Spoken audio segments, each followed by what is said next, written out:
పద్ధతి ప్రకారంగానే మనం బైబిల్ వాక్యం చదువుకోవాలి మనం. కనుక పడుకుని చదువుకుంటానంటే కుదరదు, పడుకుని పాడుకుంటానంటే కుదరదు. మనకు ఒక స్థలం ఉంటుంది, ఆ స్థలంలోనికి మనం వెళతాము, ఒక పాట పాడుకుని వాక్యం చదువుకుని ప్రార్థన చేసుకుని స్తుతులు చెల్లించుకుని వస్తాం మనం. ఇది అంతా కూడా ఒక క్రమమైనటువంటి పద్ధతి కలిగినటువంటి వారముగా మనం ఇక్కడ ఉండాలని దేవుడు మనకు తెలియజేస్తూ ఉన్నాడు. అందుకే వారు నమస్కారం చేసిరి, ఎవరి గుడారం దగ్గరే వారు, అందుకే ఎవరి గుడారం దగ్గర వారేనేమి. అందుకే నువ్వు ఇంట్లో ఉన్నప్పుడు ఇంట్లోనే నువ్వు ప్రార్థన చేసుకో, ఇంట్లోనే సన్నిధి చేసుకో, ఇంట్లోనే పాటలు పాడుకో నువ్వు.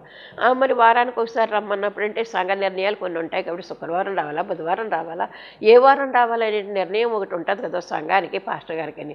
ఆ నిర్ణయాన్ని బట్టి నువ్వు ఆ నిర్ణయ కాలంలో నిర్ణీత సమయంలో నిర్ణీత కాలానికి నువ్వు వెళుతూ ఉండాలి. అది కూడా ఒక క్రమమైనటువంటి పద్ధతి. అస్తమానం మనం చర్చికి వెళ్ళలేనటువంటి వాళ్ళం కాబట్టి మరి మనకు దినదినము కూడా దేవుడు మన ఇంట్లోనే ఉన్నాడు, మన ఇంట్లోనే ఉన్నాడు కాబట్టి ఆ సన్నిధి గదికి ప్రాముఖ్యత ఇచ్చి ఆ సన్నిధి గదిలో మనము కనిపెట్టవలసినటువంటి వారమై ఉన్నామని దేవుడు మనకు తెలియజేస్తూ ఉన్నారు. అందుకే ఏమన్నారండి, పగటిలో మేఘస్తంభముగా ఉండినటువంటి దేవుడు.